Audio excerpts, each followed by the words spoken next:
Welcome back, House of Five family. I am Wendy, and if you are new here, welcome to our house. Today we're going to be talking about the 5 signs to know when you are ready to begin real estate investing.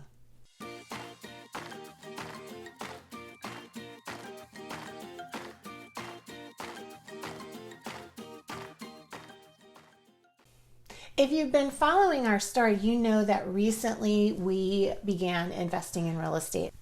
And I will link down below the video that we talk about that. It was a big accomplishment for us, but it was not without a lot of mistakes in the past that we learned from, and just a lot of learning to make this work and work well for our finances. So if you want to begin real estate investing, these are the 5 things that I think are the most important for you to then take the leap. The very, very first thing is educating yourself and doing your research. When we first did our first investment back in 2006, we were clueless. We thought that we could watch HGTV and become real estate investors. Well, we were very, very wrong. We had no idea what we were doing. We had no idea how to run the numbers. So we did one of our biggest mistakes ever. And I think I've shared this before on the podcast, but we cashed out the equity of our house. We put it into the new investment property, which turned out fantastic. I mean, we really learned a lot about flipping and doing repairs ourselves and that sort of thing. The house turned out great. That part of it we did fine. The mistake that we made is that we didn't know what we were doing, number one. We hadn't done our research about real estate investing, what it entailed. We didn't know the market.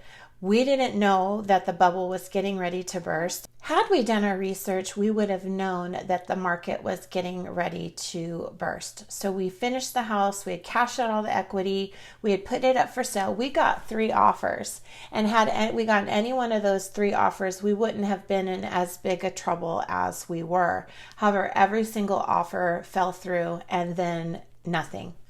The market burst. Everything lost its value. Our home, our primary residence, lost its value by over 100%. And we just found ourselves in a position where we just couldn't maintain it anymore. And so both of those homes went into foreclosure. And so right at about 2007 and 2008, we probably hit close to rock bottom in our finances. And we muddled along for a really long time from there. And I'm going to talk more about that next week, how we got ourselves out of that. So look for that video.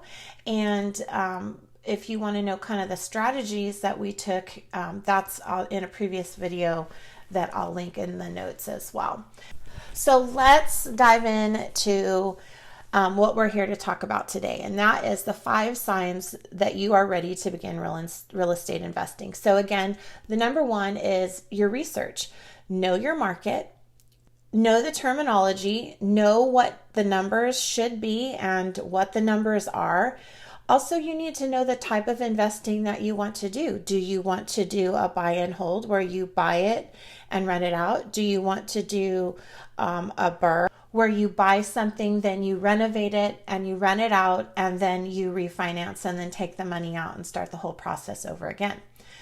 Do you want to flip something? Or do you want to be a wholesaler where you find a deal and then before title transfers to you, you sell that deal to someone else and you make a profit? We chose this time around to do a buy and hold, and we did that because our primary objective is cash flow. We are not looking for our homes to appreciate, and they're in the Midwest, and chances are they're probably not going to appreciate very much, but they cash flow extremely well. And so as long as we have that cash flow and rents don't take 100% dive, we're going to be fine with those indefinitely. So that's our objective with those. So a buy and hold is what makes sense for us. But you need to know that. You need to know what your objective is. There's plenty of resources out there. One of our best sources for information were podcasts, things like Bigger Pockets and Coach Carson. We also read plenty of books. David Greene has several books that are awesome. He's one of the co-hosts of Bigger Pockets. He has the Burr book, which has tons of information in there, whether or not you want to burr on out-of-state real estate investing as well. And I'll link both of those in the notes as well. They go over just about everything that you need to know. The second thing is to surround yourself with like-minded individuals. Where we met people, we met a lot of people online. So Facebook groups was an excellent way. Becoming a member of Bigger Pockets was another thing that we did. But we also have local meetups that we attend, which has been incredible because that's where we met our mentor. So having a mentor has been fantastic. He connected us with people. He, gave us a kind of a head start on where to look. And it was through a connection with him that we were able to actually even find our properties. The big thing is just to surround yourself with like-minded people who are interested in real estate, because it is through these people that you're going to make connections, but also if you run into an issue, you can talk to them about it. The third thing is to have a long-term plan. And the reason that that is important is that you need to know your risk aversion.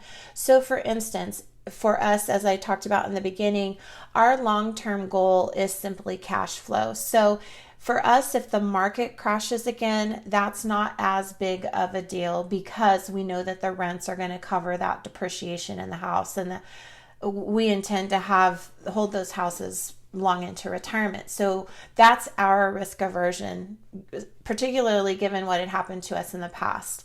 But you may want to do something else. You may want to flip homes, and so appreciation and value is going to be a big deal. So know your long-term plan. Also, whatever you're doing needs to be sustainable. Our mortgage is extremely low on these houses. Right now, cash flow more than covers it. However, if for whatever fluke all of the homes became vacant at one time, we have both an emergency fund in place to take care of that, but we could also afford it just to pay it out of our budget. So sustainability is important too. Think worst case scenario. If worst case scenario happened for my situation, how would I sustain this? The fourth thing, and I think is probably the most important thing, is to know if you are financially ready. That means, what is your credit score? What capital do you have? Are your finances in order? We have used the last few years knowing that we wanted to invest in real estate and knowing where we started, which was $1 million in debt. But we knew that we wanted to change. And so we took a lot of effort to both increase our credit score, but also reduce all of our consumer debt. We're now consumer debt free, which has not only boosted our credit score immensely, but it also has made room in our budget to be able to save as well as manage our expenses. Next week, I'm going to share how we paid off $110,000 of our debt using a hybrid debt snowball strategy. So check that out next week. But essentially, you need to have your finances in order. Don't think that real estate is going to get you out of a bad financial situation. If you need help, we have resources available to you. We have our new book. This is not the book. This is our prototype, but this is what the cover looks like. It's our workbook. It is a 130-page workbook and journal, and that is on Amazon, which I'll also link below. But it takes you through the steps to get your finances in order. We also have a free email course on our website that you can do as well if you sign up to be on our mailing list. Now, the final step, the final fifth step is resources and relationships. So you're going to be working with several different people in the process of buying your real estate investment properties: lending, title and escrow, a realtor, property manager, and other investors. Your lender, you need to shop around and find out what lender is going to be the best. We went or talked to 3 different lenders to find out both what their down payment requirements were going to be, their interest rates for ours ended up being a commercial loan because we purchased 4 properties at once. But so what your interest rate is going to be, because everyone has different terms and different thresholds. But once you figure out who your lender is going to be, you want to continue a relationship with that lender so that if you find additional properties, you already have that relationship in place.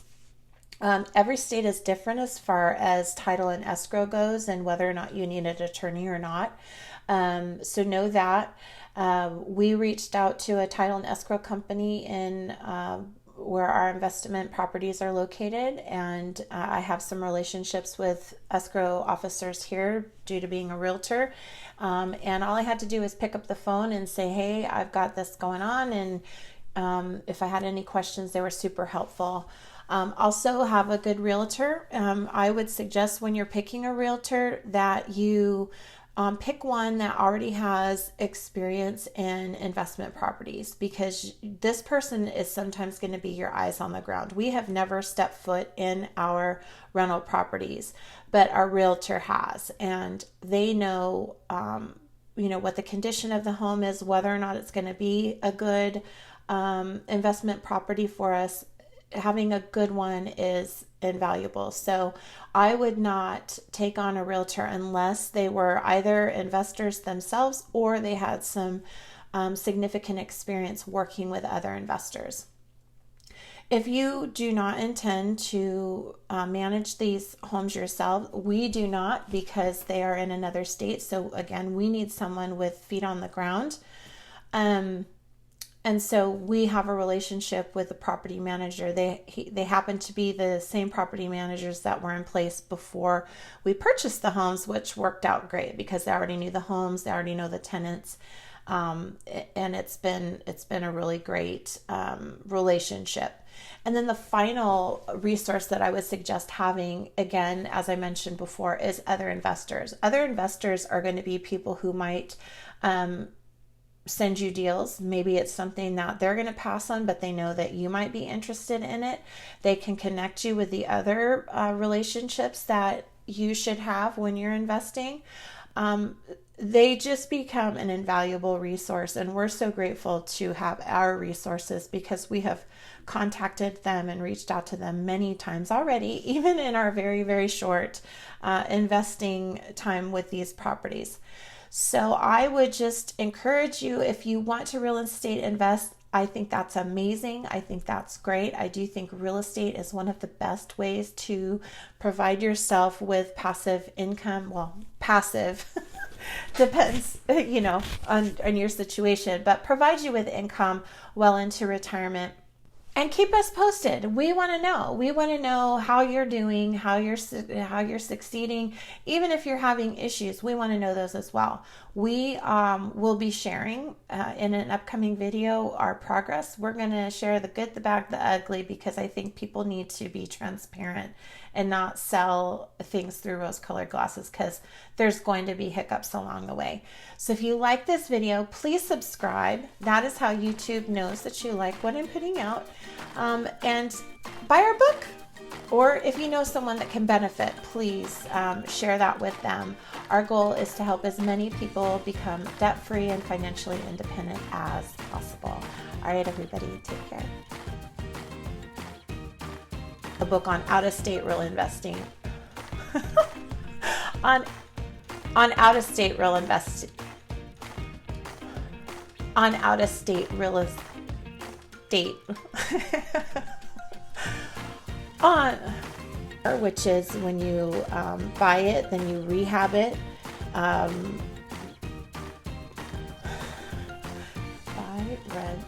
Buy, renovate, rent, and refinance. Financially before you even start think about before you even start thinking